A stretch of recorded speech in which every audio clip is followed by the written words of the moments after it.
Greetings. Welcome to Wake the Dead. Today we are very happy to revisit not revisit, this is the first time on the show, but we're going to be looking at a classic topic in the conspiracy realm, and that is The Catcher in the Rye by J.D. Salinger with our good friend William Ramsey. Welcome, William. Sean, great to be with you. Thanks for the invite. It's good to talk with you again. Awesome. Yes, so this is, it's connected to Kubrick film and The Shining. We have, and I think you're going to talk about that. So, and it's in the film Conspiracy Theory, which you spoke with the PsyOp Cinema guys about that. And so this has been like in the realm of like just Hollywood from what I mentioned there, but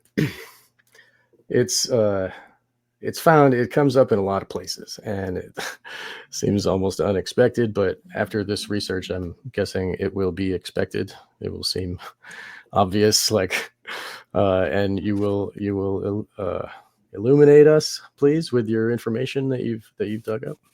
Yeah, this is incredible. We've talked about it in your presentations with Kubrick, like you mentioned, but I really did some research. I did a show back in April of 2024 because I was bickering with somebody online as usual, and they're like, "Oh, Catcher in the Rye didn't have that much to do with Lennon." And in my mind, I was like, I think it had everything to do with Mark Chapman, and because I remembered this, I remembered the story of him supposedly killing Lennon in December of, I think it was 1980, at the Dakota, right off of Central Park in Manhattan, and going and sitting down and reading The Catcher in the Rye. So I had just done some shows. Mind Games was one about Lennon. So I went back and reread, and it was like, it's worse than that. Chapman thought he was the main character. He morphed into Holden Caulfield of Catcher in the Rye and made public statements that he was the Catcher in the Rye, much like Holden Caulfield wants to become in the book. And so I did a show then, and then I also saw there was a movie, a documentary that came out about Kubrick, which is the Clockwork Shining or whatever, that came out with Ryder Lee. They had Joe Atwell in there.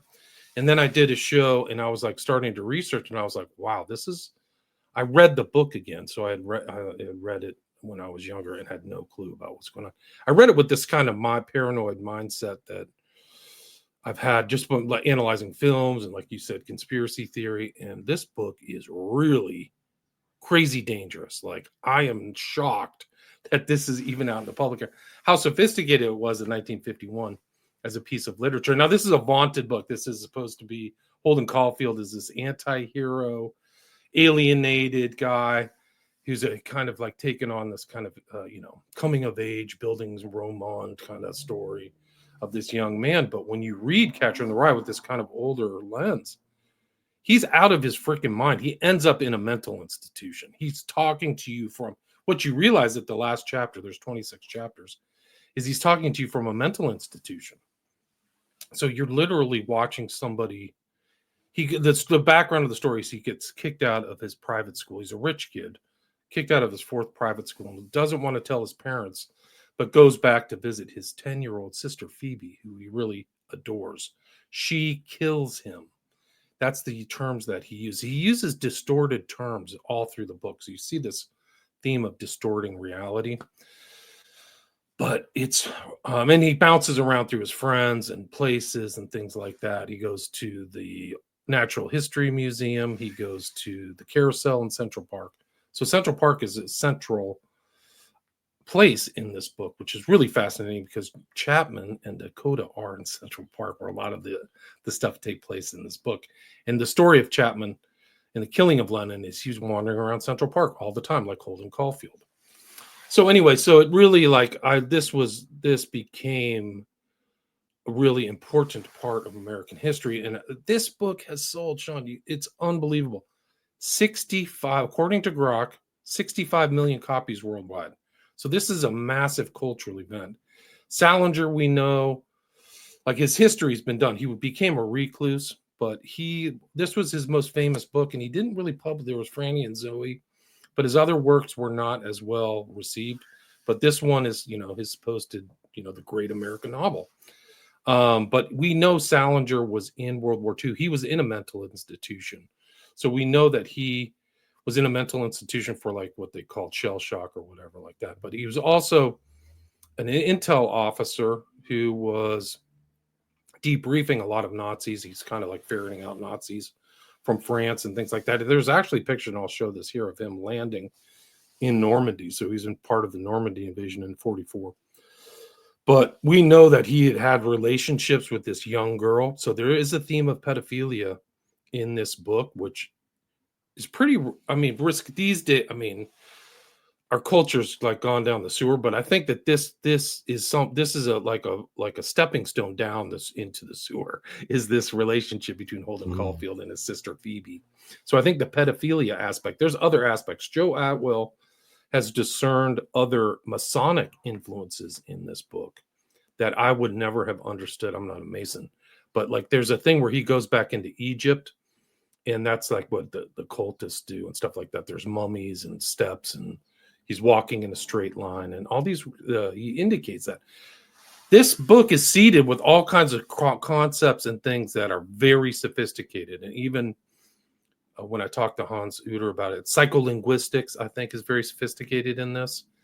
And this repetitive terms, like there's like psychic driving in this, which is really crazy. So there's repeated phrases and words. Just for a background, Holden Caulfield, all the words and stuff in this is very important. So call, for people, and I'll show this in the slides here in just a sec.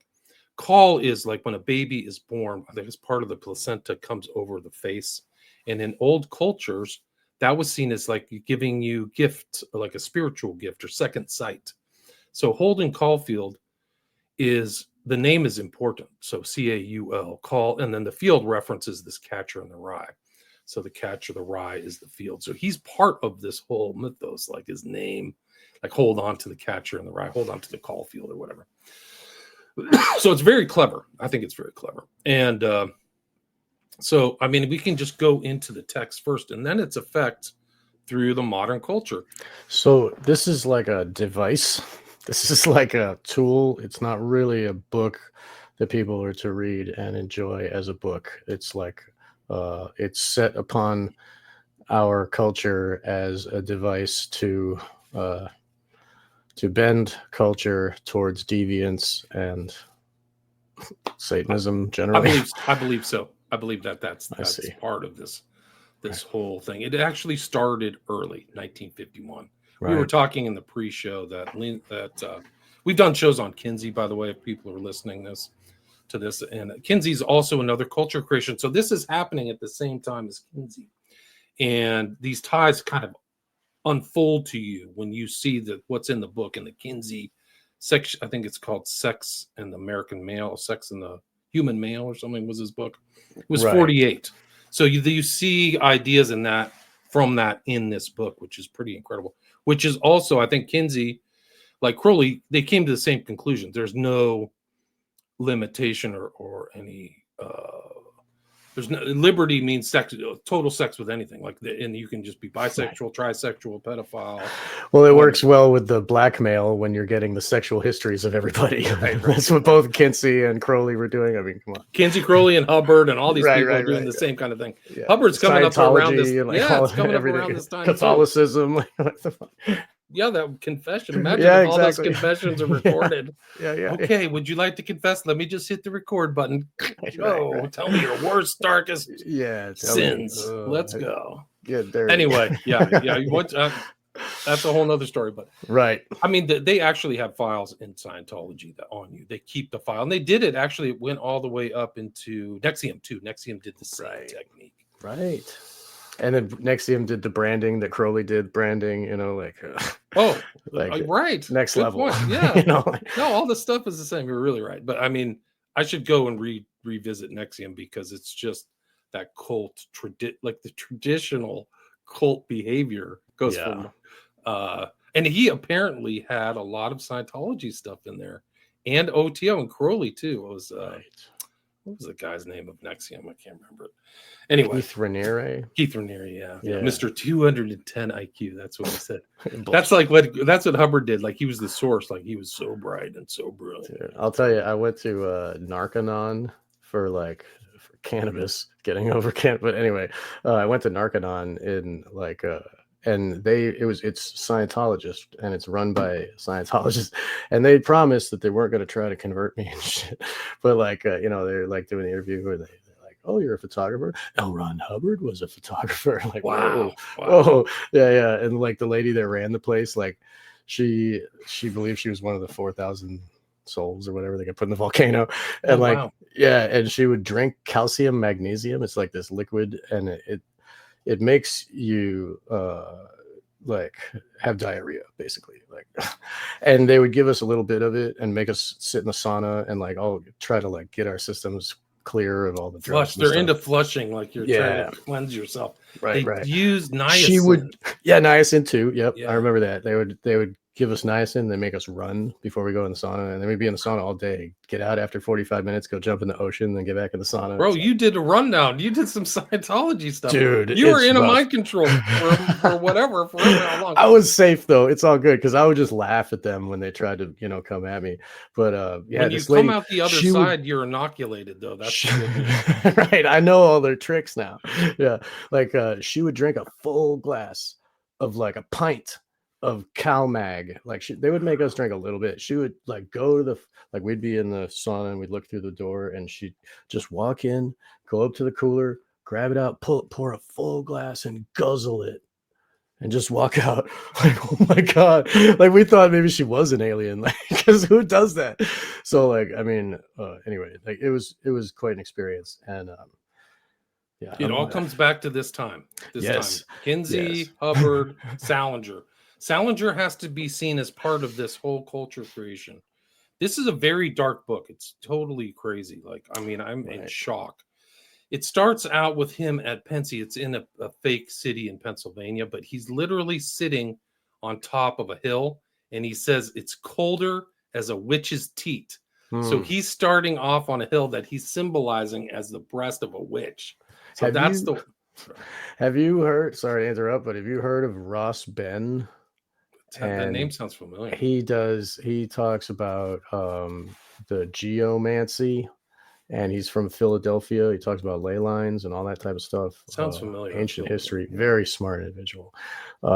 Philadelphia is like a main hub, and it's got a huge amount of power there, and that's why there was such activity there with all the Freemasons and stuff in the beginning of the country. That was I think that was it, right? Wasn't didn't Franklin he was a Mason, right? Yeah, and a member of the Hellfire Club, right?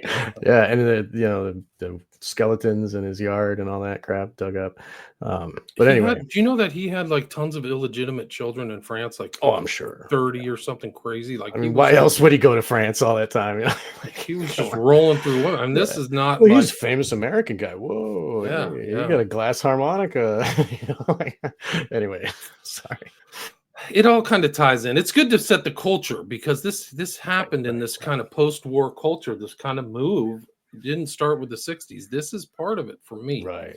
Well, this opened up the 60s, right? You had to have Kinsey, and you had to, I guess, have J.D. Salinger to bend the society just enough to introduce the 60s, because you couldn't have had all that free love and like leaving your wife and all that, So I think I could trace Kinsey to the start of the gay rights movement, all that stuff, Harry A.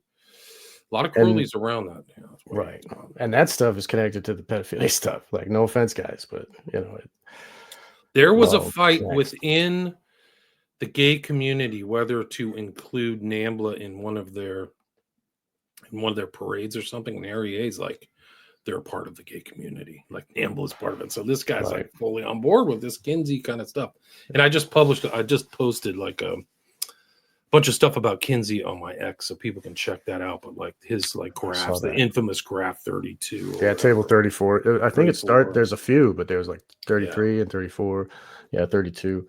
Yeah. 34 was the one with the 12-month-old for like 24 hours or whatever. Like, disgusting what they did to them. Unspeakable depravity. Like, he's sick. Orchitis, that's how he died. He literally tied a rope around his testicles and he put it over a rafter and yanked on it and like tore his internal organs up, and they turned into a big pus ball and he croaked. Like, that's how he died. It's a perfect way to go out. It's a perfect way to go out. It's almost like some kind of It just shows exactly thing, how this is the guy. If you want sex advice, that's the guy to go to. I Yeah, mean, right. here's the He thing: is also like, circumcised himself in a bathtub with a penknife. yeah, no, he's out Like of his mind, what? dude. He's Like not this well. dude is crazy. Yeah. He is crazy. But like in the people who I talk with, this Kinsey's a total freak and has been discredited. But some people I talk to are like, people are still referencing Kinsey as a legit source, and I'm surprised. They're in a completely different mental terrain. TV watchers or something are going on. Like, it's just like that foundation or whatever that he started. They still won't give any information to the police from all of the pedophiles they got all their testimonies from. They still won't give it up. They won't like give their research to third protecting parties. pedophiles. They won't Right. give their quote science to third parties to validate. So Right. it's because just everybody will go Rockefeller funded fake baloney crap. Yeah, that's true too. Yeah. And this is a question too about how this book actually materialized, because I went through Francis Stoner Saunders' book, The Cold War and the CIA, which we'll see at the very end of this presentation. And it sounds like there were CIA fronts that were supporting Salinger. So that this may have been enough. I mean, I believe that this is culture creation, as all the indicators, and the support for this book is incredible. Like, why are people supporting this? And there was a big kind of hubbub about putting this book into the school system. And I can see why, dude. It is dark. Next, So they'll put Lolita in. They'll be putting Lolita in next. Yeah. Let's go through the text. Like, he is going through this transformation. Holden Caulfield. He's grown 3/6 inches, so he's transforming. And he goes into this whole concept, the Finder's concept of life as a game. So he's depersonalizing and desensitizing himself from reality. Everybody's phony and fake. And that has kind of like, oh, it's cool. Like, he thinks they're fake, but it also has this thing where they're not even persons. So he's like not seeing these people as real persons. And there's all kinds of crazy repetitive statements. He talks about split brain on page 13. So there's dissociative states in this. He's in the care of a psychiatrist at age 13. So he has never really been well. He talks about Dr. Thurman. One of the things you'll see this theme of the ducks in this movie. You'll see the theme on the cover of the books. He doesn't know where the ducks go in Central Park. Where do the ducks go? So these concepts of like, well, the ducks obviously fly south for the winter, right? He doesn't get where they go. Like he's not thinking right. So he has, and it goes through. So he's schizo. On page 19, there's a repetitive phrase. These phrases get repeated in paragraphs, I think, very cleverly and intentionally. But one is you will, you will, you will, you will. Like these kind of things. It's like Crowley shit. Like, yeah, no, it's incredible. Yeah. Do you think that this is well, here, let you continue, please. I'm sorry. Let's just go through the whole book. So then he wears this red hat, which we'll see. It's a people hunting hat. I wear a this is the repetitive phraseology. I wear a people shooting hat. I shoot people with this hat. So at a first glance, the symbol is like, oh, he's wearing this weird hunting hat, this rich kid. But in his own mind, he's a people hunter. And his brother dies, and he goes and breaks window. He says to himself, I didn't know what I was doing. So he's not self-aware. He's not self-aware of his actions. And there's a theme of nihilism that goes through this entire book. It's really incredible. It sounds like a split personality person that has been programmed and repeating their programming back and like doing the programming and how they think on the inside. You know, if you get the chance, read this book. I would like your take on actual the knowledge of you, and you've had all those people on who've been thank you, SRA and Michael Draw. Right. You will be tripped out because he's fascinated and scared by blood. He mentions his blood. There's very vivid terminology. Kill. My dad is going to kill me. She kills me. But it's also inappropriate. The thing is that the thinking isn't clear. So like he's using terms and things like that wouldn't be in there. And he repeats, I can do a word search. He repeats, I'm a madman. I'm like a madman. He keeps saying this to himself that he's insane. Right. And he talks to this one person and he's like, I put her into a trance. I literally uses the word trance in this book. Like, so they're talking about different mental states. Right. Yeah. Like putting on the different hat is like wearing the programming of the, okay, I'm accepting that programming now. Now my thinking is doing this. You know what I mean? Like, it It's an sounds like that important type of situation. it's an important symbol in this book. Mm, It's a very okay. important symbol because that hat, the the the the arc of this thing is to go see his sister at their apartment in New York City, and she takes the hat and Hmm. holds on to it and then gives it back to him in Central Park. But there's this. I have a brain tumor. He's a pyromaniac. He likes to take matches and burn them all the way down to burn his hand, and then do it over and over again. He has almost every kind of mental problem. Like he's paranoid, he's schizo, he thinks he has a brain tumor. He's capable of lying for hours. Like I can just, he call it gassing people. I can gas people for hours. So he's a known liar and BS artist. Wow. So there's all these weird mental states. There's also every sexual what would be called, I don't know, depravity to these days. There's nothing like depraved, but back in those days, they go through.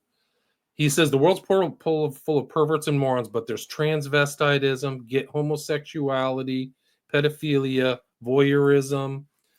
I mean, just all this stuff like that. And he has a totally negative view of the world. People are always ruining things for you.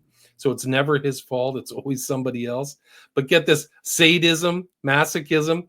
There's like one sequence where he goes, a woman's body is a violin. Wow. Like these are really profound like statements throughout this book. Like it's off the charts. So Lolita was released around the same time as well, and that one, the narration comes from a pedophile, and it's a Right. very Humbert or whatever his name Humbert, right? And this is 1955 is Lolita. right. It's a little bit later, right? But it's kind of in the same push right before the '60s, where it's like, okay, you can think through the eyes of these characters, right? They give you. This one gives us the crazy person, and Lolita gives us the pedophile. And the pedophile in Lolita knows he's doing wrong, knows he's hurting the girl. You know, the book is way worse than the movie, and it's a 12-year-old, not 16 or whatever in the movie. And so it gets, and it's very flowery language, very well written, and it makes you like it.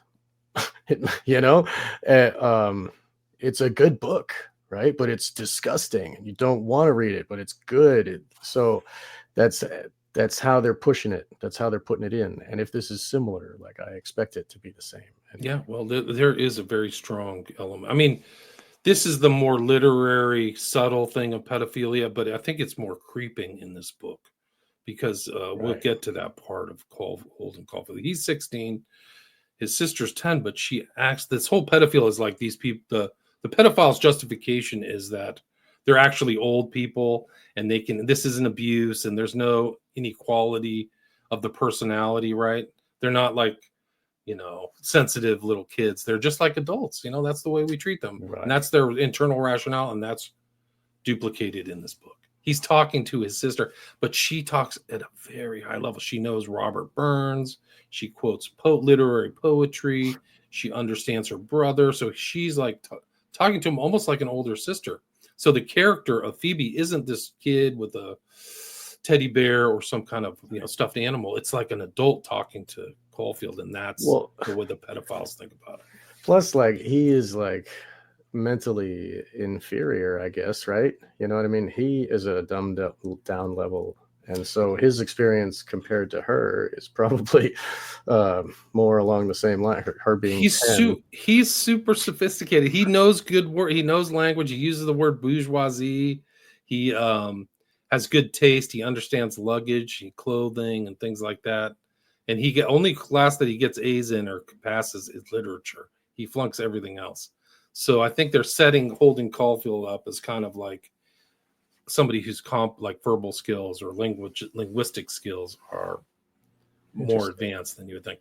One of the other things in this book is it's anti-Christian. So you have this anti-Christianity theme. Who does Holden Caulfield empathize with? He knows the Bible. He thinks that all of the apostles are fake. Like, why would they do this? And the person that he identifies as is one specific small passage in the Bible, which I think is Mark something, where this legion who's possessed by demons, that's the person he empathizes with. This person who's literally demon possessed. He literally says, and then they ask a question, is Judas going to hell? So they present this question where Judas is the great betrayer of Christ, right? Yeah, why would he care if Judas goes to hell unless he's along the same line as Judas and like he's asking about himself, really, you know? And it's interesting because I've been thinking about the Joker a lot because I'm about to do a show with the PSYOP Cinema guys there, and like that is about demon possession, like both movies. It's so there's this theme of like possession in this. He sympathizes. In the Bible, it says, this is like Mark. Jesus asked him, "What is your name?" "My name is Legion," he replied, "for we are many." And he begged Jesus again and again not to send him out of the area. And a large herd of pigs was feeding on the nearby hillside. The demons begged Jesus, "Send us among the pigs. Allow us to go into them." He gave them permission, and the impure spirits came out and went into the pigs. The herd, about 2,000 in number, rushed down the steep bank into the lake and were drowned. So that's who Holden Caulfield identifies, literally possessed by multiple demons. So they're putting in this book. He's crazy, he's suicidal, he's murderous. And then the real key of this whole thing is this catcher in the rye, right? This is this kind of mysterious phrase. What is he doing? He's referencing a Robert Burns poem, but he's referencing it wrong, much like you can't understand the ducks. The real phrase of the Robert Burns poem is, "If a body catch a body coming through the rye," and he inverts it into a catcher. So he becomes this catcher. He's going to, and there's this whole thing about it. He's going to be in the rye, and it's a focus on kids. He's going to catch the kids before they go over the cliff. So that's his kind of like reason for living, is to try to save and catch these kids. And he gets really upset, like after seeing all of this like horrible stuff. At the very end, he gets really angry because he sees the words "F you" up on a wall, and he wants to kill the guy. Like his response is murderous, like it's flat out crazy. He hates everything. "I swear to God, I'm a madman." He says Jesus would have puked. There's this guy Luce who's a sex, so that's the theme of like sexuality in this. This guy Luce talks about gays and homos. And they have different words for that time, flitty. So we'll see that once I get to this. He's a chain smoker. He pinches his sister's behind. So like there's this, she's on the bed too. So that when they're communicating, there's this theme of a bedroom. So that's like a subtle, well, maybe not even that subtle, but like they're not in some kind of sterile environment. Right. He's in his bed with her on the bed. He puts a pillow over her face. Like there's really dark elements of this. But he also, when he's talking to her, he's dissociating. So the conversation, and you have to read the text. I mean, I could go into it, but when you go into the text, it's like, and then I saw my sister on the bed, and then it made me think about being back at school with Stratlater and Ackman, and we were fighting. And then I saw Phoebe get up from the bed and go walk over to her desk. Like, it's crazy. Like they're displaying to you how schizo this guy is. Right. Anyway, the last chapter of the book, 26, is he is in a mental institution. He breaks the fourth wall, and he says to the audience, "I don't know why I'm telling you any of this. I don't even know if it has any meaning." Like he literally, it's this nihilistic. He's learned nothing from all of his adventures. He's not come to a conclusion for good or bad. Like, I had a terrible time. I had a great time. I don't even know. You got to listen to this. It's off the charts. You should go hang out in the pool in the Big Lebowski.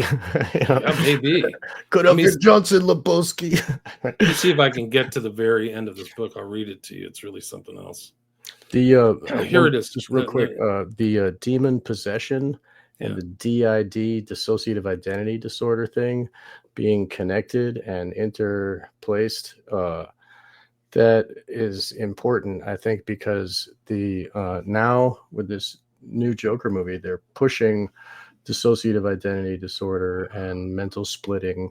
And again, with the Shyamalan movie there, with the split where the person has like 4 different identities and they're doing bad stuff. And I think this is the new push where they're going to tell everybody that don't worry, it's just the fragmented selves of the person. And then that takes away all the guilt of the demon that's actually riding their body at the time. Like what we learned from Jerry Marzinski, that the voices plaguing schizophrenics are separate entities draining energy from their victim, the human. And so, and demon possession is a demon riding in the flesh of a human, right?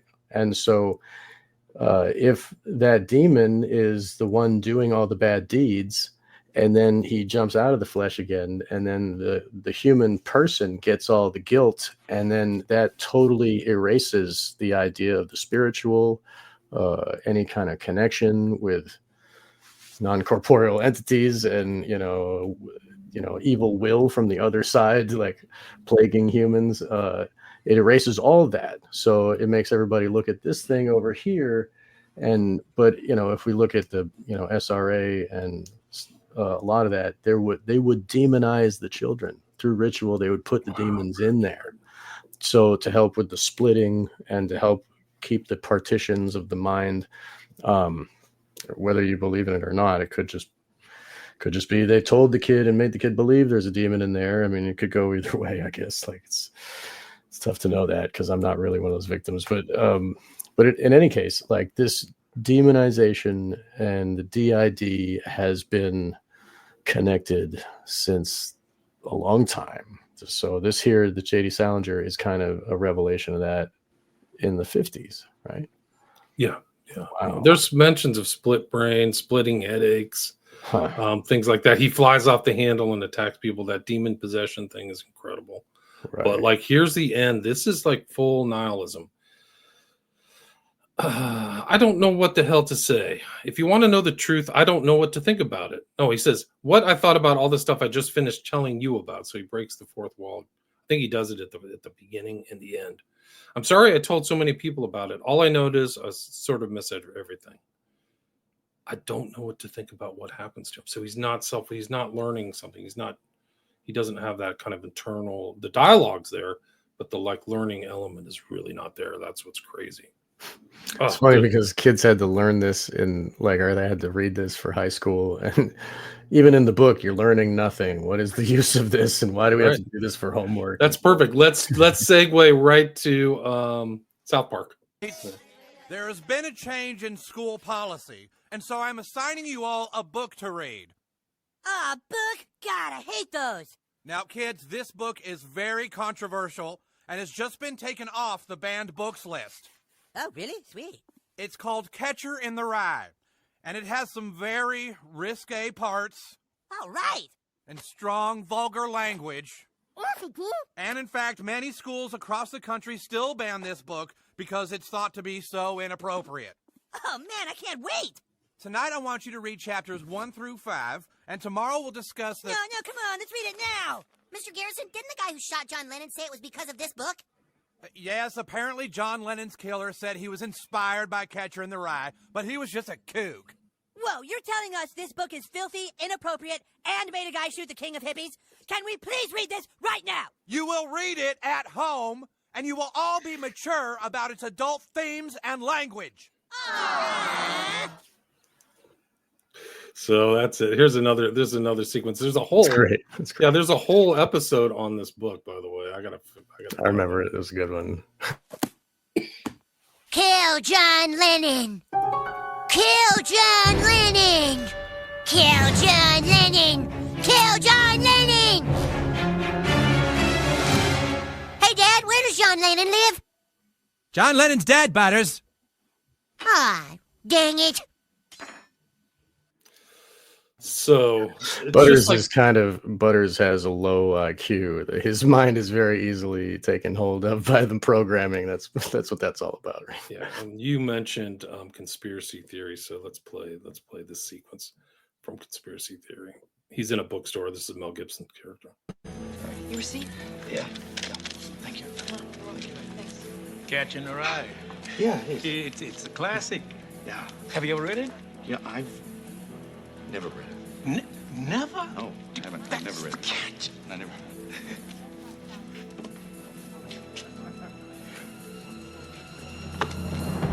Yeah, he's paranoid. That's a whole nother story. But Right. Yeah, in that film, he was programmed with MK Ultra, like trauma-based mind control programming, to always have to have the Catcher in the Rye like in his pocket, like near his Right. heart and shit. So like if he loses his copy, he must buy one.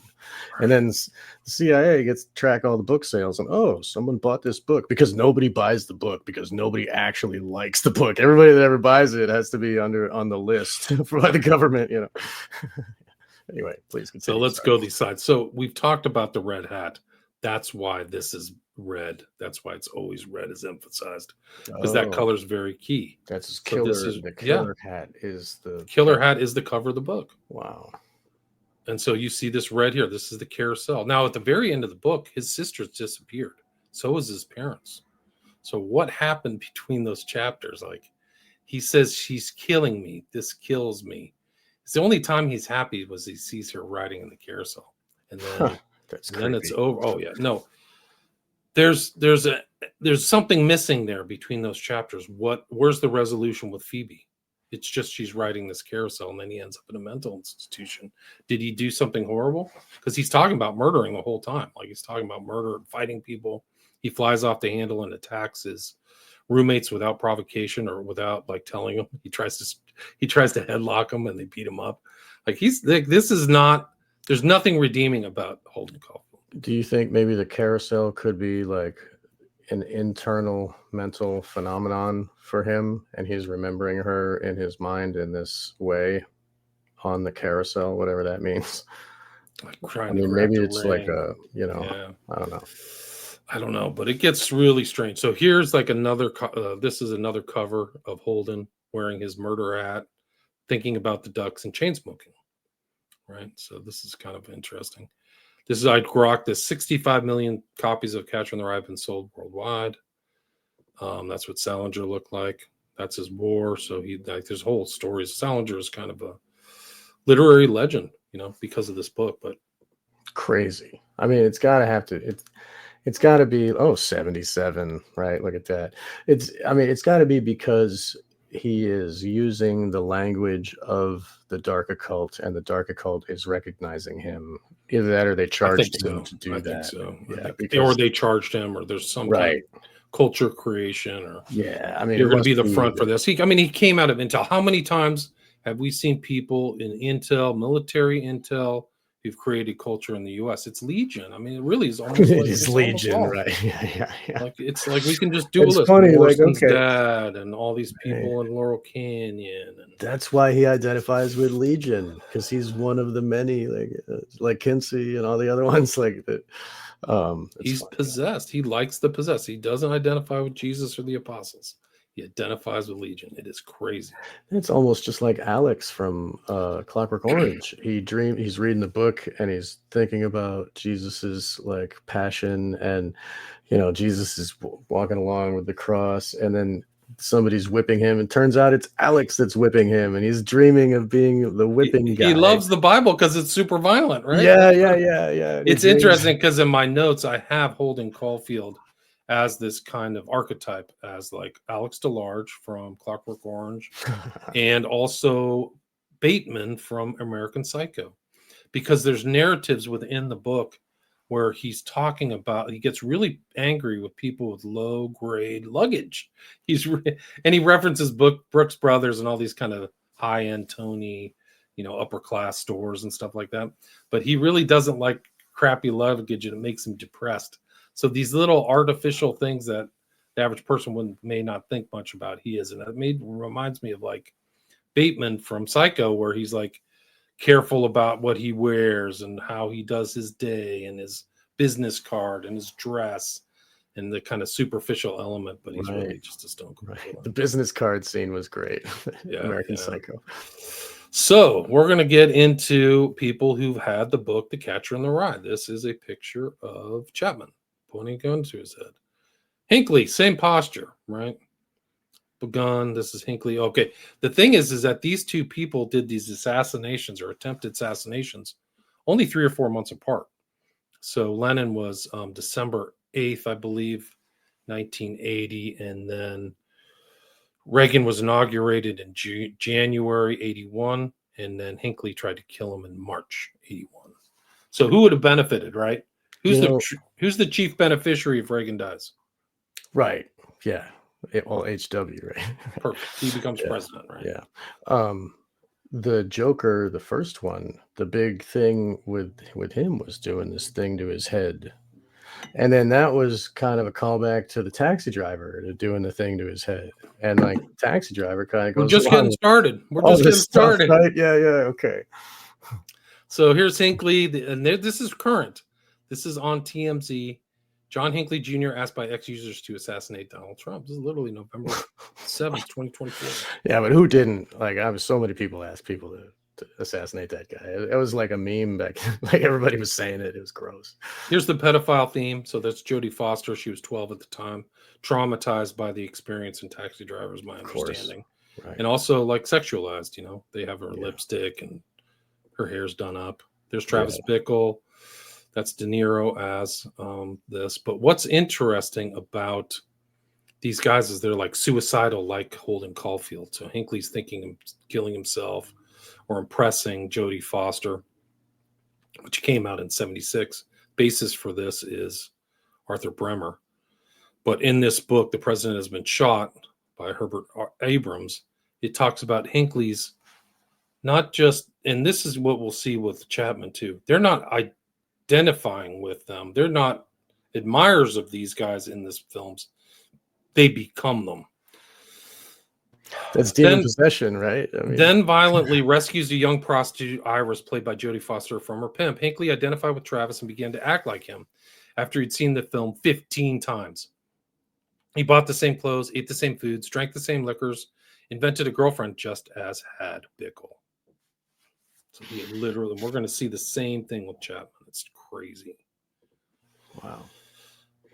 So here's another guy. This is kind of a lesser known guy associated with Catcher in the Rye, Robert John Bardo, 1989, killed Rebecca Schaefer. He was 19, she's 21.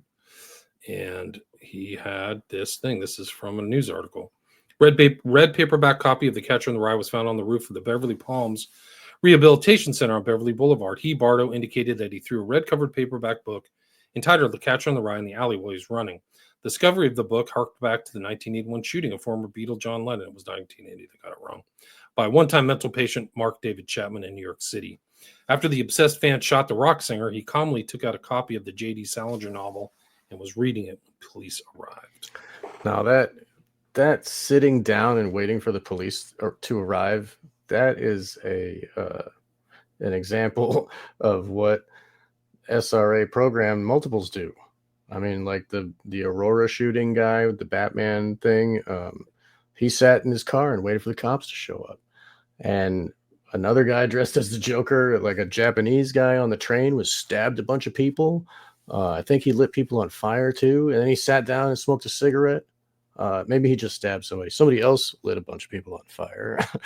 Sirhan doesn't remember doing the shooting. Like all these other things are going on. Exactly. And they're not running. They're programmed to sit and wait because they are the patsy. They have to, you know what I mean? They're the ones that have to go to jail while, the real killer gets free. So this is this is interesting just to search on kind of newspaper articles.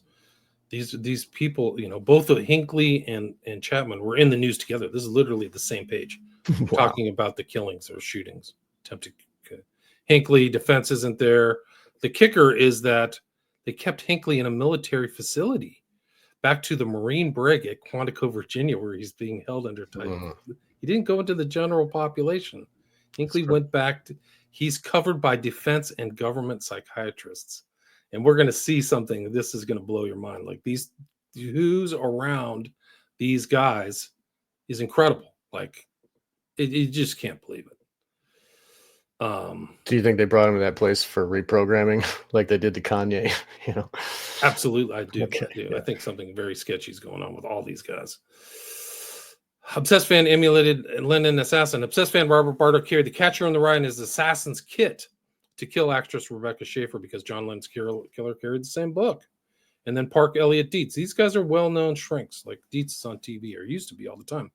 But the key sentence here, Bardo was not insane when he killed the actress, but suffered from a schizophrenic disorder known as splitting, which hampered his ability to form intent for murder, the psychiatrist testified. He alienated between seeing Schaefer as all evil or all good and not aware of the shift in his emotions. He has split brain, or he's possessed or something, but it's a kicker because he was smart enough to hire detectives to find Schaefer. So for some reason, she was in his sights. I don't know why. Crazy. So Hinckley, Chapman again. Accused killer had a copy of the chapter Catcher in the Rye. Catcher in the Rye is linked to JFK, John Lennon, and Rebecca Schaefer, because supposedly Oswald had a copy of Catcher in the Rye, which hasn't been confirmed. And this is your picture. Right. I took that screenshot. Right? Yeah. Of The Shining, right? And yes. This is another split brainer. He's possessed. I don't know what's going on with Yes, Danny. exactly. Actually, yeah. So Danny is a victim of trauma, and he has a split personality named Tony that lives in his stomach or whatever. So he says, and so there he is, feeding his stomach.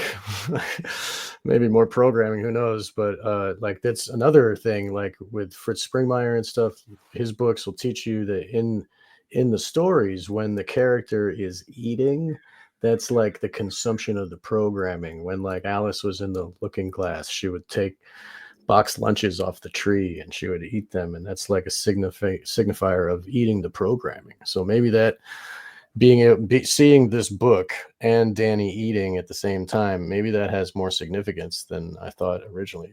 I'm just thinking of that now. But anyway, there's Wendy. She's reading a copy of Catcher in the Rye, and Jack says that she's a horror holic or whatever. She loves to read horror novels. Yeah. She's reading a horror novel. That's she really sure. is. Yes. And I think that in the last sequence of the book, Phoebe is wearing a blue dress. So this just like was it polka dot dress? Wasn't there blue polka dots with the that's the RFK Sirhan? Yeah, okay. But Phoebe's wearing, so maybe they were clever enough to emulate this blue dress as well. Oh, right, in the picture there, right. Yeah.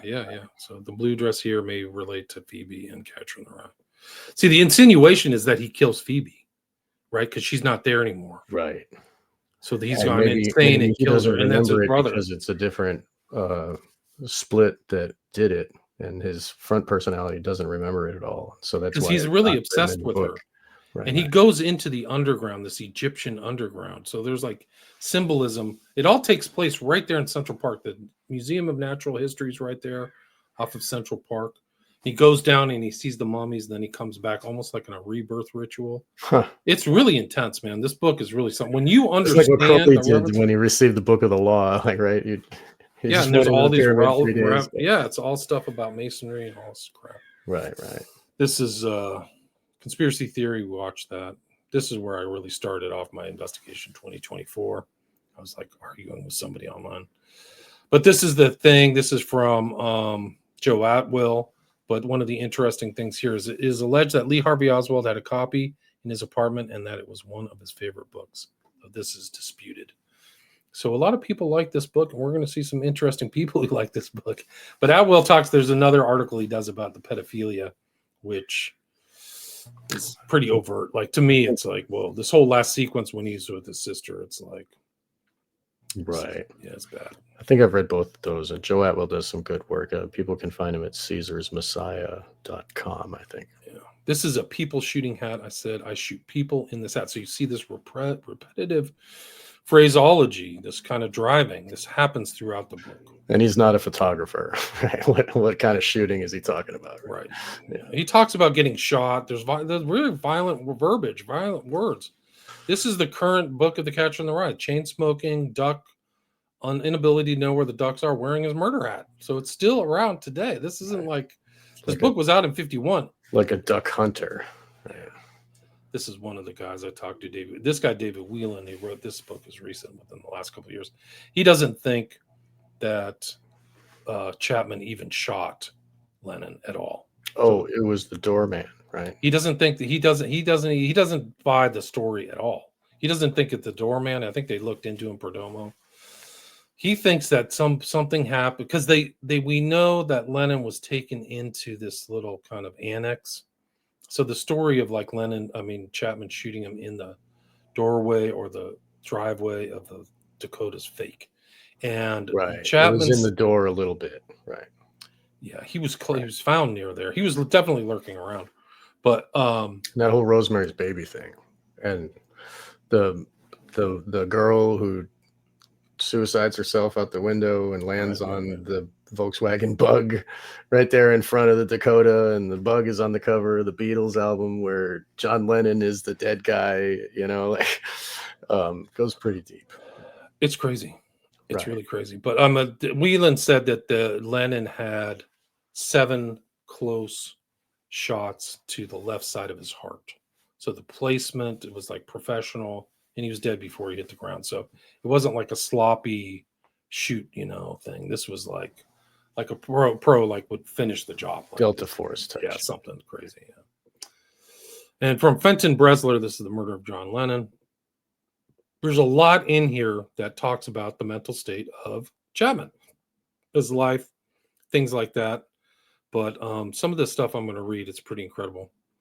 When you come to read in detail about how Mark Chapman behaved after Lennon's murder, you will find a striking parallel between the dazed, as if in like a trance-like condition of the two men. Mark remembered more of the actual killing, but otherwise their reactions were also identical. Talking about Sirhan, right? This is the killing of RFK in 1968. After RFK got became the presidential contender. And they announced it at the Ambassador Hotel, which they tore down. And they actually, where Reagan got shot, they restructured the whole thing. So you can't even see anything about that. They redid the whole front of the hotel where he was shot. Right. They always get rid of the evidence. Yeah. Just like 9/11, they got those trucks going all day, all night. There is a tie. There's all kinds of ties between these killings, but Sirhan to Chapman, same doctor, Bernard Diamond. Wow. Into hypnosis too, like knows a lot about it. Wow. Can't believe, yeah. Hey, there's an odd footnote. This is a footnote to Brenton Fresler, but to me, this is like a whole chapter. Like this is it. This is the key. There's an odd footnote, and this chapter is called Mind Control too. There's an odd footnote to all this. The principal medical defense witness for Sirhan was Dr. Bernard Diamond of the University of California, one of America's leading psychiatrists who used hypnosis in his work. 13 years later, he was to be one of the defense psychiatrists in Mark's case, among others.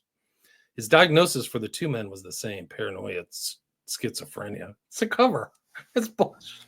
It's complete BS. He seems to not have used hypnosis, and either of us seem not to. Baloney. 2 interviews with Mark, although he hypnotized. That's real convincing. Seem not to. Yeah, on 6 of his 8 visits to great effect. For instance, when Dr. Diamond asked Sirhan where he had concealed his gun while waiting for Kennedy, Sirhan, in his trance, went for the inside of his belt on the left side, and police at last knew where he had carried the weapon.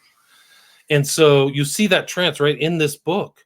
He's put Holden Caulfield, who's on top of a witch's boob at the very start, is putting people into trance. Like, so this call over his head, Holden Caulfield is like a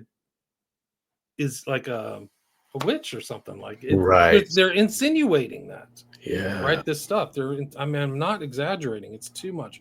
This is like the repetitive phraseology. I mentioned that at the intro. This is the same thing about this stuff. In fact, this is Sirhan. In fact, his notebooks were full of strange writings, often with the words repeated 3 or 4 or more.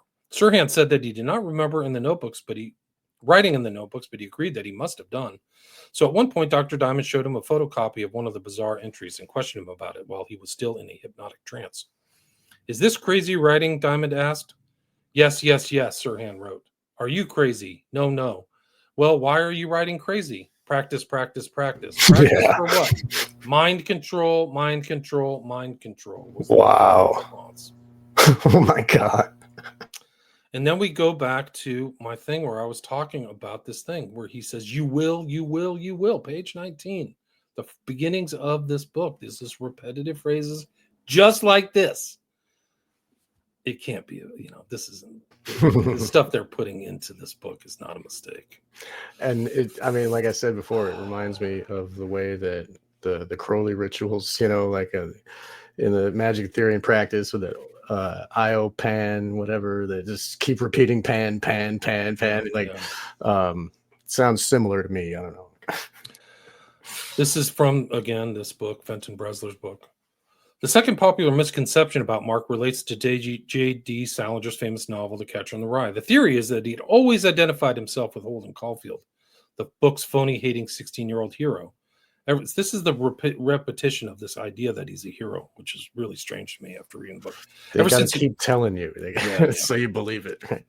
Ever since he first read Catcher at the same age. After all, this is the book that the amazed New York policeman found him quietly reading outside the Dakota when he had thrown down his gun immediately after killing Lennon, with the inscription inside the cover written by Mark, quote, "To Holden Caulfield from Holden Caulfield. This is my statement." So he has become Holden Caulfield in his mind. Wow.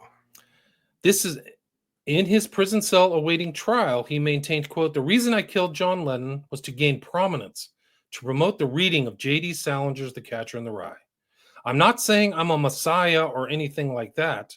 If you read the book and if you understand my past, you will indeed see that I am the catcher in the rye of this generation." Crazy. Just like everybody dressed up like the Joker nowadays in this generation. There's a video of it somewhere, him saying that, because it says here, millions of people have heard those words spoken in Mark's flat, emotionless voice, only slightly tinged with a Southern accent in Kevin Sims' British television documentary, The Man Who Shot John Lennon. So if anybody has that from 1988, I would love to have a copy of that, him saying that, because that is really something else. It doesn't end there. So he's saying this from his jail cell. Then he goes to court. He brings the book into court. But this whole thing, like, this was a new thing. The Catcher in the Rye was some new thing for Mark. So that's what Fenton Bresler's saying. It wasn't a lifelong thing. This is from page 139. It was clearly a difficult time for him, and now an ominous new factor came into his life. He became interested in The Catcher in the Rye. We do not know why. We do not know if anyone suggested it to him, and if so, who. Catcher is a book that most people read once in their life in their teens. That is it. Why on earth, seemingly out of the blue, did Mark suddenly get so involved in a book that, like most of his generation of young Americans, he had already read at school before 10 years ago? So he has this sudden interest. If Catcher, with its explosive effect on Mark, was indeed the trigger for his programmed mind serving to put him on alert in case of call, it all does seem to come together with remarkable neatness. Yeah, it does. Right. So then this is like, this is him. Let's see. Holden Caulfield. He identifies with him. This whole FU story, like what he talks about. Like, this is like how intense the verbs is. This is from the book. This is from Fenton Bresler's book, quoting Catcher in the Rye, but I'm going to read this. The imbalance in the psychological makeup of immature 16-year-old Holden Caulfield exactly suited the temperament of bewildered, unhappy 25-year-old Mark Chapman. Nowhere is this better exemplified than the passage towards the end of Catcher when Holden, visiting his beloved young sister Phoebe's school in an abortive attempt to talk to her, sees the words FU written on a wall. Quote, "It drove me damn near crazy. I thought how Phoebe and all the other little kids would see it and how they'd wonder what the hell it meant. And then finally some dirty kid would tell them. I kept wanting to kill whoever'd written it. I figured it was some perverty bum that sneaked into school late at night and then wrote it on the wall. I kept picturing myself catching him at it." There's the catch theme. Right. "I pictured myself catching him at it and how I'd smash his head on the stone steps till he was good and goddamn dead and bloody. But I knew, too, I wouldn't have the guts to do it. That made me even more depressed." So not being able to commit the violent act makes him depressed. That's the message in the book. Wow. The solution to your depression is to act on the violence. See that? Right. Does that make Ultra-violence. sense? Yeah. Ultra-violence. Right. Right. It's Alex DeLarge again. Right. And if you can dash your enemies' heads on the rocks, then, that goes back to the beginning of time. Like, I wouldn't have the guts to do it. So that's the whole thing about Holden. He doesn't have guts. It's like repressed. He's also sexually repressed. There's a sequence. Right. The incel hole. He's an incel. Involuntary celibate. Right. He's totally He calls himself a sex maniac in the book. And then he has an opportunity by himself alone. He has the elevator man, Maurice, get this girl for him into his room for $5. And he doesn't want to commit the act. So he's thinking about sex all the time. He's asking everybody about sex, but he doesn't complete the act with the prostitute and fumbles it. And she's uncomfortable, but he likes her dress too. So that's kind of a weird tie-in between the dress of the prostitute and Phoebe. I think they're close colors of this dress. Hmm. So there's like a weird overlapping, very complex visual, symbolic, overlapping themes. So Catcher in the Rye, if I picture myself catching him at it, right? So you see this one thing, one element of Catcher in the Rye, like I'm saving these kids from going off the cliff, but then I'm also catching and doing I'm thinking about doing super violent stuff. Right. So, like, this is how complex the book is. It's not like something's written by a 16-year-old. And he supposedly, Salinger's 32 years old at the time this book is written. And it just, something doesn't sit right. Something else. So it's amoral. It has like no morality, and the killer is crazy. I mean, the hero is crazy. It's really like, sounds like something that the Satanists would love to promote. For no doubt. New well, it's going to get really much more interesting. We're just getting started. So just as he had suddenly become involved again in August 1980 with The Catcher in the Rye, he equally suddenly and mysteriously thereafter recovered interest in Lennon, whom, as with Holden Caulfield, he had not thought about for nearly the past 10 years. So he becomes interested in Holden Caulfield and Lennon at the same time. Let's see, since the Supreme Court, he's being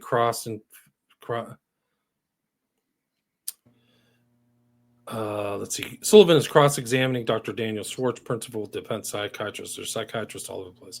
As a matter of fact, did you learn that Chapman's interest in John Lennon largely stemmed from his reading of a book in Hawaii during either September or October of 1980? Yes. Have you ever read that book? No. Have you ever seen it? No. Or any copy of it? No. Did you learn that the defendant said that at or about the time that he was reading that book, he felt, gee, wouldn't it be funny? Wouldn't it be a kicker if I killed John Lennon? Said that to himself, words to that effect? I believe so, yes. Sorry to keep bringing up Joker, but just talked about it on a podcast with somebody else too. With Hans and Brett, we were talking about Eyes Without a Face, and that relates to the whole thing with the mask. Shit, I lost it. I think I lost it. I'm sorry.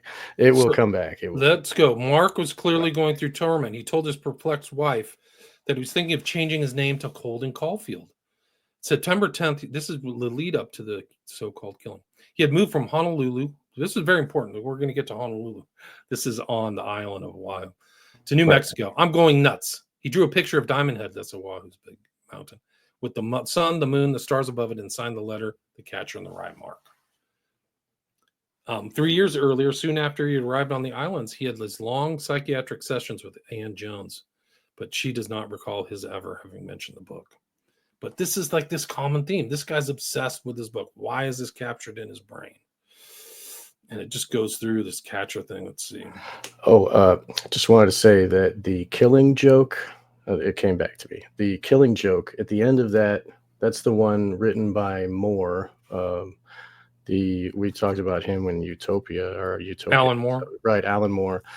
He wrote that one, and it's about the Joker and Batman and all that. And at the end, there's this little snippet about a regular comic book reader who describes his desire to kill someone big and important, someone like Batman. And there's like a picture of Batman getting shot in the head with a bullet, and he talks about how he would just go about the rest of his life and everything would be fine. And, total morally subjective, satanic. And it is in the persona of the reader of the comic, fantasizing about killing someone very important, just like this guy here with John Lennon, like, oh, if I could only kill John Lennon, it would be really important, This is the book. Guy, the Luigi guy. Well, we're going to get to that. Okay. This book, you're invited into Holden Caulfield's brain because he's saying, why am I telling you this? So he's talking to you. It's not some dispassion, like some distance between the character's narrative and the arc. You're in his brain. That's what's really creepy about this book too. It's all psychological states and stuff. How does Salinger know all this stuff? He might. I'm not saying he didn't. I'm just saying it's this book. Like, if you know mind control, like you and I have done so much research, it's like, why is this all here? Like, they didn't leave anything out. They put in all the sexual perversion, all these mental states, and all of the violence, like real violence. I'm going to bash his head and kill him. I'm going to catch him. Right? Why is this overlapping word like the title? Like a predator, right? Chase, catch, kill the prey. You have to also remember Holden is just aimlessly wandering around New York. He's not going home. He goes to a hotel. Right. He goes to a bar. He's calling rando people. He calls Mr. Andolini. Mr. Andolini, I think, is interpreting his call that Holden wants to go do the nasty deed with Antolini because it's random. And then he goes over there, and Andolini's wife goes to bed, and Holden wakes up on the couch, and Andolini's stroking his head. And he's like, "What are you doing?" So, like, Andolini's interpreting this as like, we're going to do some what is it?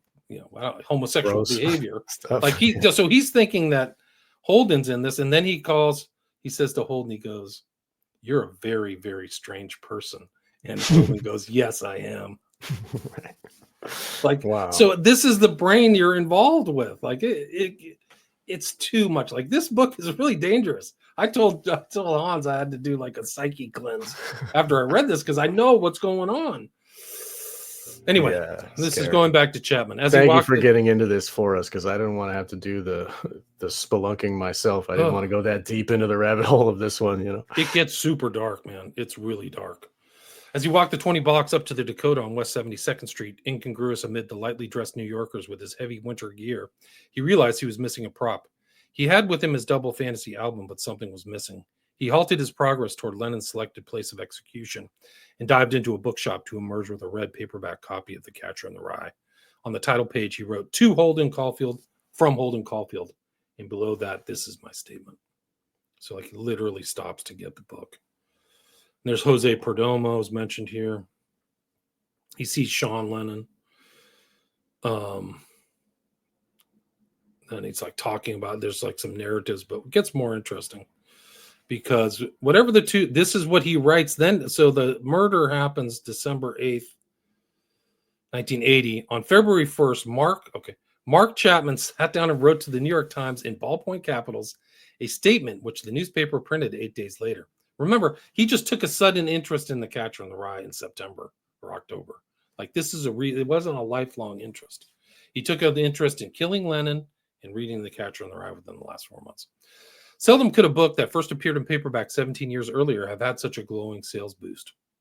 Quote from Chapman: "It is my sincere belief that presenting this written statement will not only stimulate the reading of J.D. Salinger's The Catcher in the Rye, but will also help many to understand what has happened. If you were able to view the actual copy of The Catcher in the Rye that was taken from me on the night of December 8th, you would find in it the handwritten words, 'This is my statement.' Unfortunately, I was unable to continue this stance and have since spoken openly with the police, doctors, and others involved in this case. I now fully realize that this should not have been done, for it removed the emphasis that I wanted to place on the book. My wish is for all of you to someday read The Catcher in the Rye. All my efforts will now be devoted towards this goal, for this extraordinary book holds many answers. My true hope is that in wanting to find these answers, you will read The Catcher in the Rye. Thank you, Mark David Chapman, The Catcher in the Rye." This is maybe he only did this as a promotion for the book. Maybe this was just some kind of like Natural Born Killers type media program. So in court in August 1981, he got a speedy trial. I think he pled guilty, so they didn't have to do a lot of like evidence and all that stuff because he's pleading guilty. Monday, 24th August 1981, Mark David Chapman, his hair close cropped from the incident when, with Craig Crimmon's help, he had totally shaved his head. Another son of MK something. Oh, another Natural Born Killers reference too, right? Yeah, I mean, Manson shaves his head. Mullen shaves his head. He was one of the Santa Cruz killers.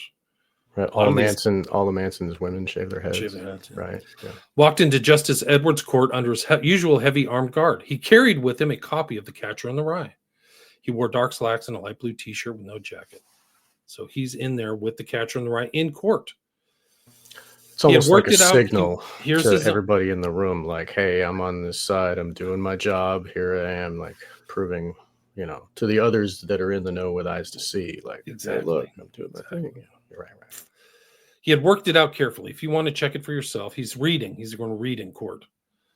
Holden Caulfield is talking to his young sister Phoebe, the only person in the world he really loves, about what he wants to be when he grows up. She suggests a lawyer like their father, but Holden dismisses lawyers as phonies. He wants to be the catcher in the rye, and he explains what he means in this passage cited by Mark David Chapman on the day of judgment. So this is the day of trial. Quote, anyway, I keep picturing all these little kids playing some game in a big field of rye and all. Thousands of little kids. And nobody is around, nobody big, I mean, except me.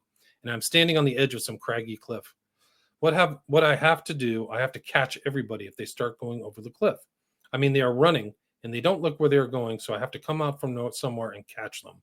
That's all I do all day, be the catcher in the rye. And we saw that earlier sequence about the FU where he wants to beat and catch that person and beat him to death. So you see this overlapping concepts of salvation and violence associated with word catch. That also goes along with Taxi Driver. I mean, that's, you know, okay, good. I'm still, my presentation is progressing. I mean, because it's very creepy the way that that Travis Bickle is looking at young 12-year-old. I forget her. Right, because name. He's into porn, right? So he's taking people to porn. So it's not some kind. He maybe in his mind he's doing some kind of rationale, but there's some kind of romantic sexual. Right, and instead of having an sexual release, it's a violence release, you know. And in the end, he's like with the dripping fingers, blood, you know, shoots his own. Right, but he ran out of. We're bullets. Getting there. You're exposing the rest of my yeah, sorry guys. 4-day trip. This is Hinckley. This is from Rawhide. So I think the Secret Service code word for Reagan was Rawhide. So this book is Rawhide Down, Rendezvous with Destiny 23. 4-day trip this is Hinckley. 4-day trip, blur of fast food, brief stops, Las Vegas, Cheyenne, Chicago, Cleveland, Pittsburgh.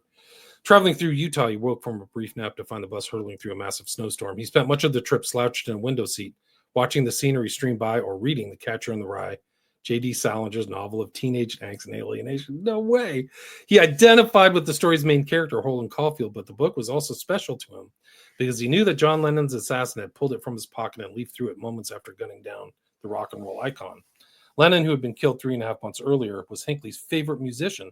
Even so, he felt they identified more with Lennon's killer than with Lennon himself.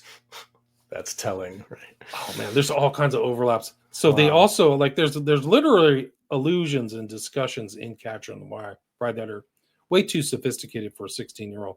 He talks about Charles Dickens' book. He talks about Shakespeare, and the book that they talk specifically about is what do they choose of Shakespeare's but Romeo and Juliet, right? In The Catcher in the Rye, which is like love story and everybody dies at the end, right? It's like a Holocaust happens. Everybody gets poisoned or whatever. It's a total tragedy. And that was Shakespeare is about like culture creation too, like all 100%. The way. Right. You've talked to Robert Frederick. Yes. So yeah. This suitcase also held some of his poems and short stories as well as several of his favorite books. In addition to The Catcher in the Rye, Hinckley brought along a copy of Shakespeare's Romeo and Juliet and a book called Strawberry Fields Forever, John Lennon remembered. Strawberry Fields Forever is full of this psychic driving language, by the way. You have to listen to the lyrics. Right. And you looked at and you found the reference to strawberries being another one of those older pedophilia for young girls references, something like that. Right. Like teen Lolitas or whatever. Right. George Bush, 1995 interview, Williamsburg, Virginia. Was there a book that inspired you? One of the historians here in Williamsburg talked about War and Peace. I had read that in school. It was an inspiring, lengthy treatise. I read it twice. It taught me a lot about life. There was a marvelous book by Salinger called Catcher in the Rye. Wow. Marvelous. And if you know this, what would you talk about earlier? Who's the chief beneficiary if Reagan dies? Exactly. Right there. Right. And wasn't his family having dinner with Hinckley's brother? Yeah. One of his sons was having family. That's it, right. There's evil ghoul Bill Gates, December 12th, interesting date, Crowley's birthday. I think it's probably just random. The net, the box. Look at the book titles. Yeah. That's some satanic stuff right there. That's some a box. That's some Tesseract shit right there. This is Bill Gates, by Bill Gates. This is his writing. You may notice that there aren't many novels on my list this year. It's not that I don't enjoy fiction. I've read The Catcher in the Rye a bunch of times. It's one of my favorite books ever. Wow. This catch all those psycho- kids and inject them on the way. Like, yeah, He's catching those kids. that's If for I sure. catch one, I'm going to beat its head into the freaking steps, right? Yeah, that's why he's friends with Epstein too, right? We talked about Chapman being in Hawaii, Honolulu. Where Right. does Ruth? He literally comes from Hawaii. Oh yeah, that Routh guy, this Yeah, weirdo. this is the second shooter of attempted shooter at Trump. Who Right. he was in Ukraine. He shows up all the time. He looks dazed out of his mind. Yeah, I saw a video He of has him mystery in front of money. Harvard. He owes like child support or alimony, but he can afford these extravagant trips on flights around the world. Incredible. Right. Much like Chapman. This is the guy supposedly who's at the American flag, all this stuff. This is the guy who supposedly tried to kill Trump. It's funny July that 13th, they always choose this picture. Go back to that, dude. Sorry. They always choose this picture, but he was much older than that. And apparently he had longer hair and was trying to look like the other gender, that type of thing. Oh, For some reason, incredible. that picture gets thrown away. It's because you looked into how we talked about that. Trannies are a bunch of psychos that do murder, right? Yeah. No offense, guys. To kill. Yeah, transition to kill. Right, they right. just had a freaking international tranny cult killing people. Right, the all vegans, over the country. right, Yeah, so right. one of the kickers, we did that show about Scarlet Blake, right? One of the guys, that was Oxford. They just had an SFK Oxford death today, or like in the last couple of days. Yeah. Another one, another water death in the river, in the Thames, I think. But one of the guys part of that tranny cult is from Oxford. So and he's Asian. So there may be a connection between him and Wow, he's Asian just like Scarlet Blake or whatever the hell that guy's name was. I forget his name. It's so crazy. But came out of Tavistock, bro. Yes, yeah, it's so evil. It's so evil. Okay. So these are like things in no, let's watch this one video of the let's get into Taxi Driver, because this is really incredible. Great. We're going to watch these Arthur Bremer movies. These are blow your mind. These are so crazy, like you won't even believe it. Let's watch this Bremer thing. Awesome. This is like, because it parallels Taxi Driver. So reality went into fiction and back to reality. Like wow. Yeah. That's what they want. The Satanists are trying to do that. I mean, that's what they want to weave it all together. Arthur Bremer shot Alabama Governor George Wallace on May 15, 1972, while Wallace was holding a presidential campaign rally in Laurel, Maryland. Police immediately arrested Bremer, and after they learned his identity, Secret Service and FBI agents searched Bremer's Milwaukee apartment.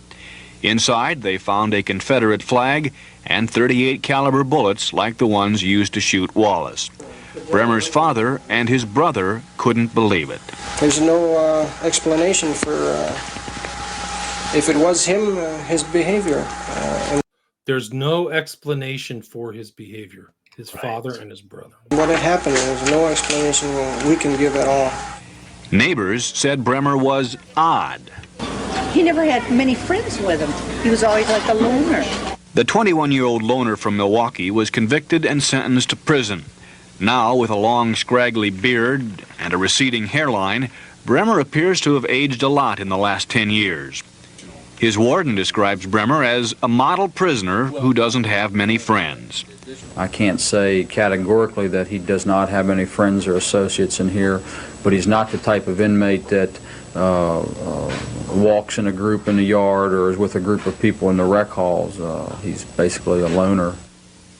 The Maryland Parole Commission recently refused to move up the date when Bremer will first be eligible for parole. Meanwhile, George Wallace is running for governor of Alabama again.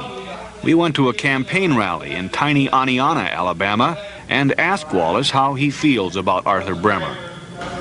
I have forgiven him for shooting me, and I hope that he's asked forgiveness for having shot me. But this is really another creepy one, is Arthur Bremer in the crowd. Like, this is really an incredible one, because he's clearly stalking Wallace. And this is just off the charts. Watch this. That's Bremer right there. So he's in there clapping. He's got all his regalia on. Jamming. Yeah. He's excited. He's got his glasses. That looks just like somebody in the throes of mind control, like fully told to be like when you see people put. Okay. 4 shots. That's crazy. Yeah, that's crazy. Those poor people around him, like I hope they didn't get hurt. So he's in the crowd. He's smiling. He's got this, Joker look or whatever on his face. And right. Then let's watch Taxi Driver. Right. Let's watch this. Here we go. There we go. Those incels keep shooting and killing.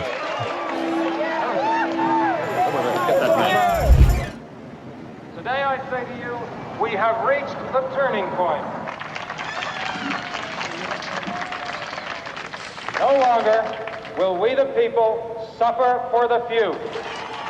I love how the statue behind him also has arms up. It mirrors the guy in front.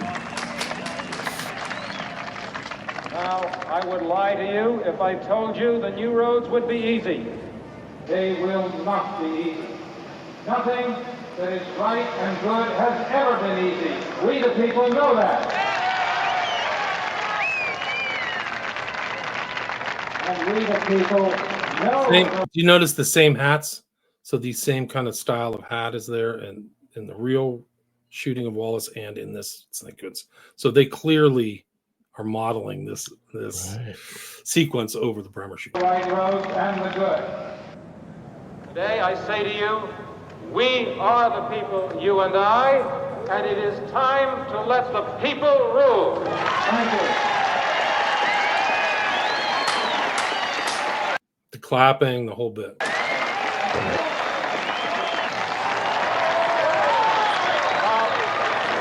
You watch these streets clean. That whole guy cleaning in the car was crazy.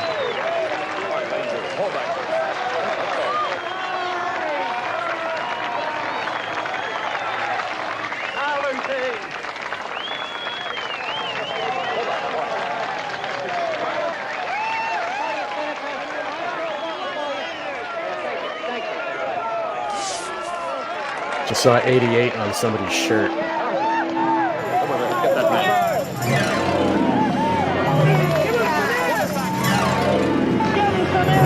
Yeah, there it is. I never saw it. I saw him run. Where was it?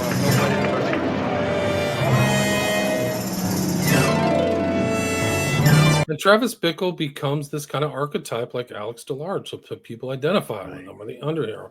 And we'll see that today. Mangione, you mentioned Mangione earlier. And he looks in the mirror, that whole thing where he looks in the mirror and he's, are you talking to me? It's like he's programming himself and then like to reinstall the programming, whatever he got in boot camp or whatever. I don't know what the hell, but then other people, that's cool, and they do that. And they're always like, are you talking to me? And they do that quote and they quote right. from the movie. Right. And then it's like identifying with him identifying and the mirror too. Like that whole thing is like a feedback loop into our own world that kind of gets really weird. Yeah.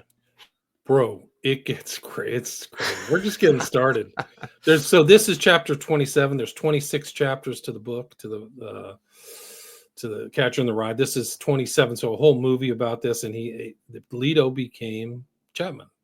Right. And there's all kinds of stuff. And then this is the other mind control thing from chapter 27 is in his getup, Chapman at the hotels, he would reference Wizard of Oz, a very well-known book used for mind control people. It's 32 on the timeline. I wonder if it does something significant at 33 or whatever. Because the Freemason. You would know more than me. Maybe you should watch it, dude. You can watch it on YouTube. Well, I think I've seen 27 or whatever. And that guy Jared Leto is crazy too. Yeah, I know I say this word a lot today, but he deserves the moniker. He is wacko, dude. I've seen him making the Typhonian hand signal and all. Of course, right. And he wears the T-shirts, and he, that whole. This is the call. Various traditions have used it as a sign of spiritual or psychic abilities. In some folklore, the call was believed to bestow second sight of the ability to see in the future. So I think that's what they're trying to infer or imply, is that there's Ruth again from Oahu. He's from Oahu, close to where Chapman is from. Notice he's winking in that picture. He's got the one eye, right? The one you just showed us. Mangione. The NYPD claims to have found the CEO's shooter, right? He shoots the healthcare CEO. Backpack near the carousel in Central Park, exactly where the Catcher in the Rye ends. Oh, yeah. I forgot. This all takes place. Mangione is all right next to Central Park. And he's shooting a phony. That's what he does. Like, shoots a phony. Right. I'm trying to figure out if he has this book. He has reading lists. He was on Goodreads, but he's a fan of Kaczynski, who we know came out of an MK Ultra program with the same guy who wrote The Secret Life of Hitler. Hitler's, the brain of Hitler or whatever. His name was Morrow, or he had an M last name. I forgot his name. Wasn't that guy also the programmer of Charles Manson? Maybe. The guy that maybe I got it confused. This is just like, this is a known thing. Like I asked Rock, who was the inspiration for Travis Bickle, Arthur Bremer. Bremer attempted to assassinate Alabama governor in 1972. His diary, so he has the same diary with this weird stuff that's like Catcher in the Rye and like Sirhan's writings, which, and his thing is an assassination diary. And these are kind of the naughty words from Catcher in the Rye. These are flitty, homosexual, give her the time, sex, necking, phony. Snowing is deceiving. So, but this is the Francis Stoner Saunders book, CA and the Worlds of Arts and Letters. And this is this is from page 323. And it's about this. They mentioned Dulles. 322 up there on the upper left. Interesting. Too, right? Encounter is this kind of magazine. And it says,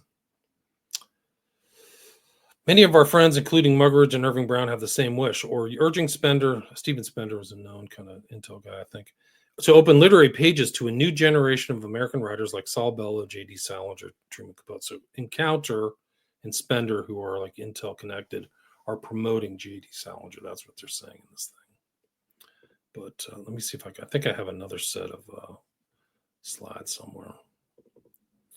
But yeah, I mean, just crazy stuff, dude. Right. This is very crazy stuff. Thank you so much. Yeah. Where's my other ones?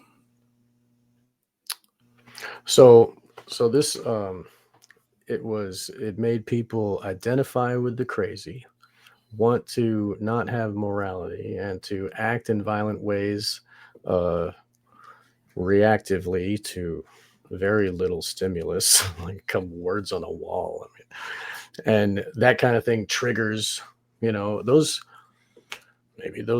he was programmed to trigger at those words on the wall. Maybe that was part of it, because wasn't he led down there, and then that's where he found the words. Like it was like told to go down the hallway or some bathroom or some shit. Something like right. That.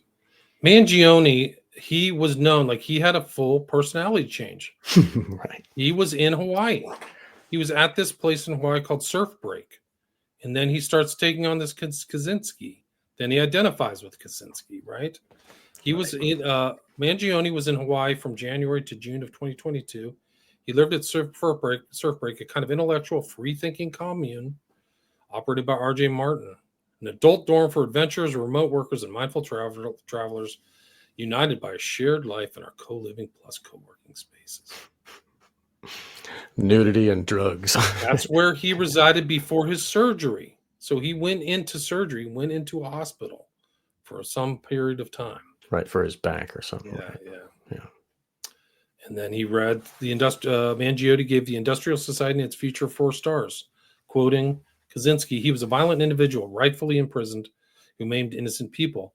While these actions tend to be characterized by those of a crazy Luddite, however, they are more accurately seen as those of an extreme political revolutionary. Unquote. Well, I mean, he kept the caveat of the morality in the beginning. He said, like, it is wrong and he deserves to be in prison. So it doesn't sound like a crazy person. This Mangione guy. It's there's something else going on with Mangione. That's true. Yeah. I'm trying to figure out this one. This is a recent thing. The Monopoly money in his backpack was funny, though. He's a joker. He's a real funny man. His ideas of deny, defend, oppose are now around. It's class war. Deny, defend, oppose. There's lots of songs with that title now. Like James Evan Pilato was playing a bunch of them on his radio program every day. He would have a new one for a couple weeks. Yeah, Wow. Yeah. So he's a folk hero now, right? That's right. This guy. Yeah.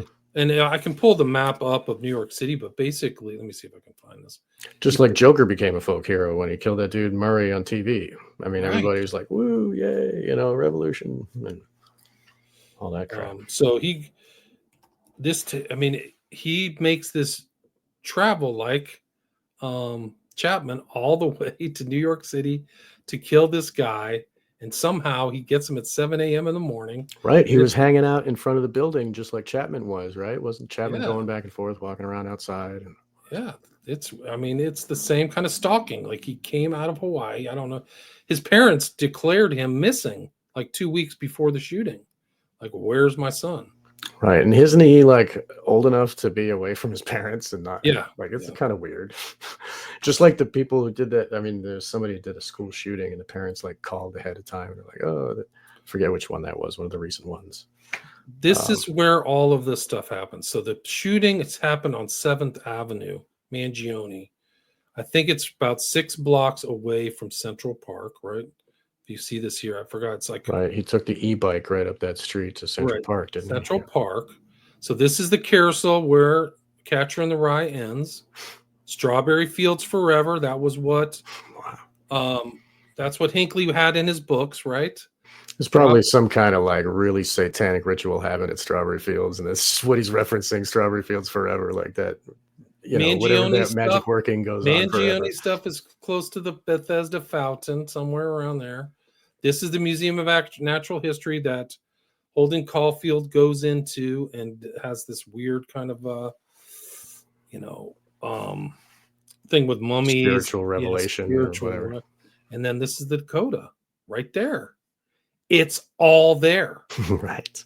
Central Park, Mangione, Museum of Natural History, overlapping with the carousel with Mangione, Chapman, and Holden Caulfield.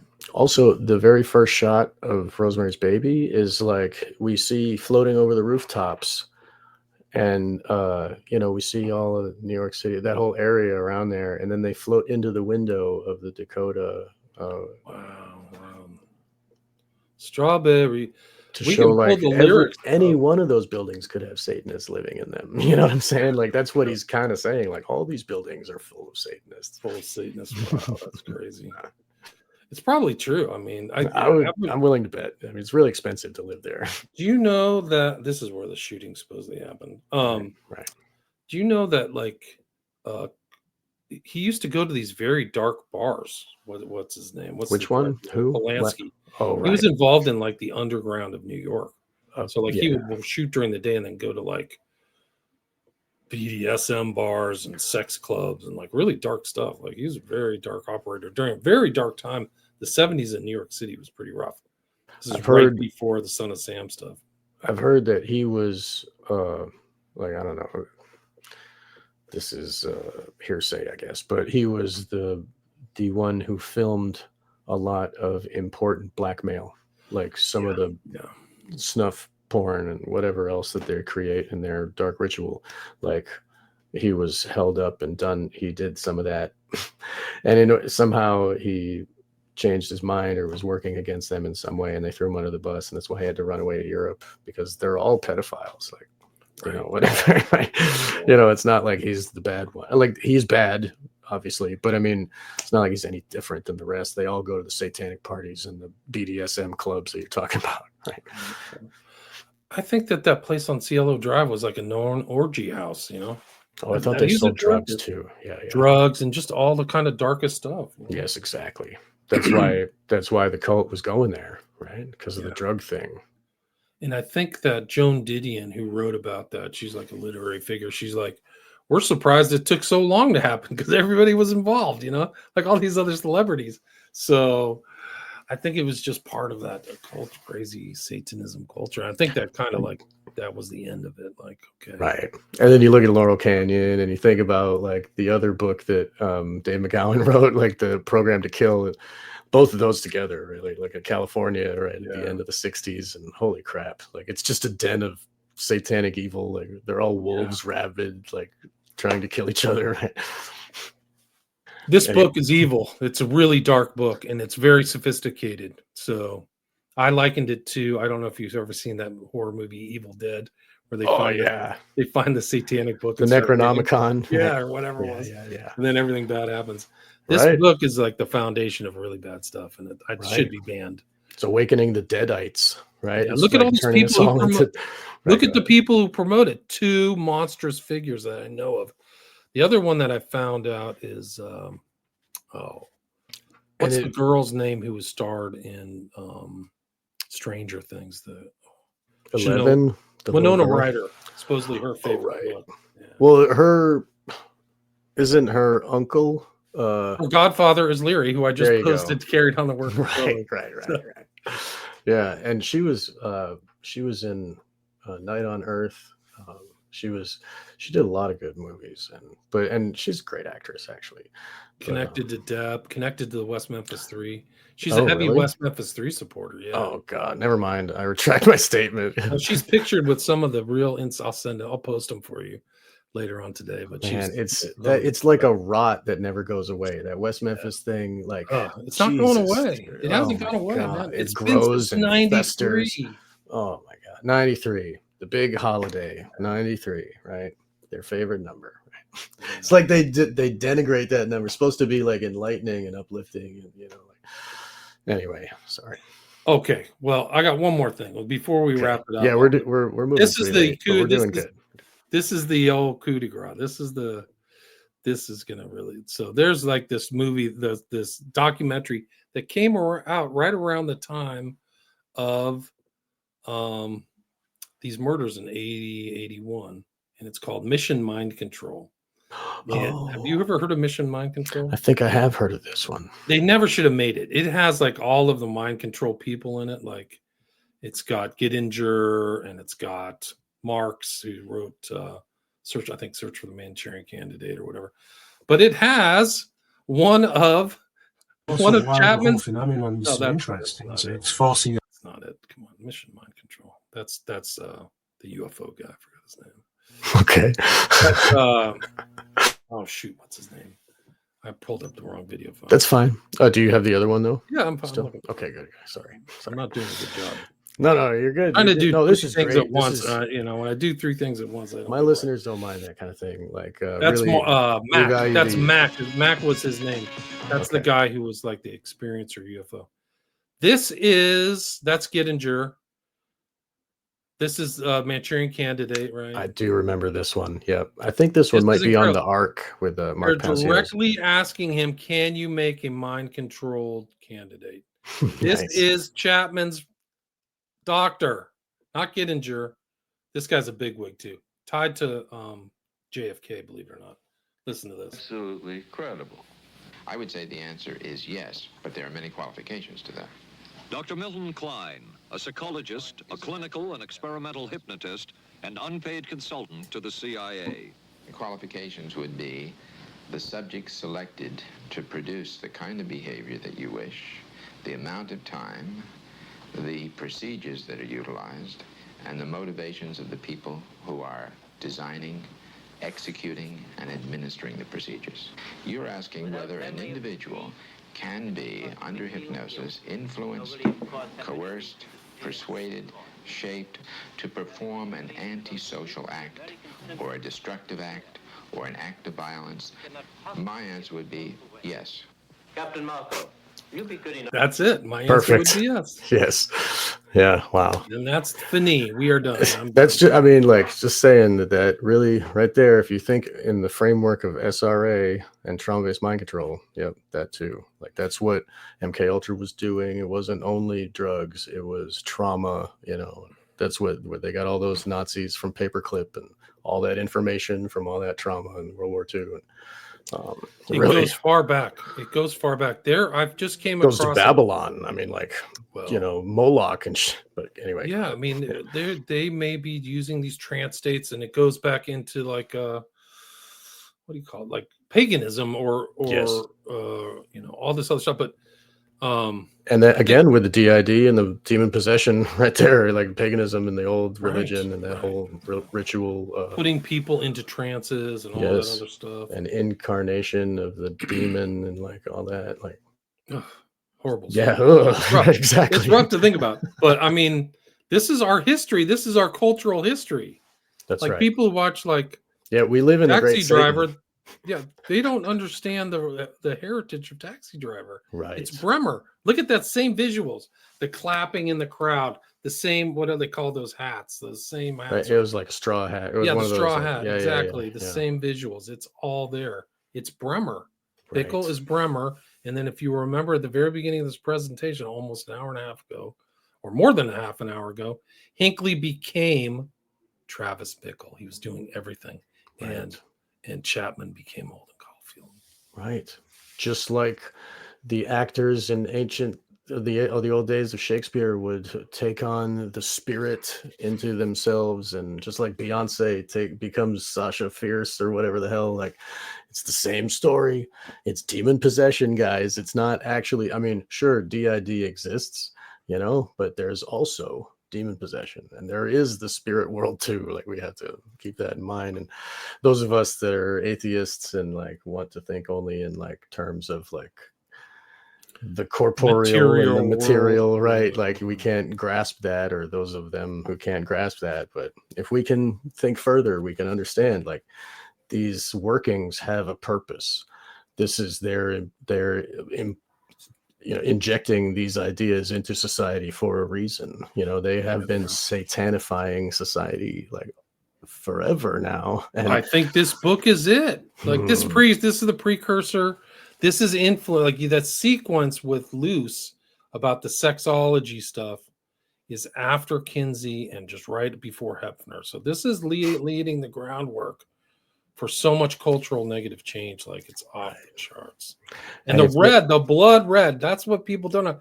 This symbolizes the murder cap that he wears. That's why it's here. So you had like really heavy symbolism in this book. This is great, man. Thank you so much for bringing this to us. And I love being able to talk to you about this, because you really have, you're able to pick out the real important stuff. And, these things that you brought for us today is great. I'm so glad we have them in the roster of Wake the Dead now. And thank you for joining us. And tell our listeners where we can find you, please. It's William Ramsey Investigates is the podcast. And then I have 5 books on Amazon, and then 5 documentaries you can see on my Patreon. So I'll send you those links. And WilliamRamseyInvestigates.com is the main website too, right? Awesome. Thanks for having me, Sean. It's good to talk with you again. It's always a pleasure. Thank you, William. Cheers. Cheers. All right, let me end the stream.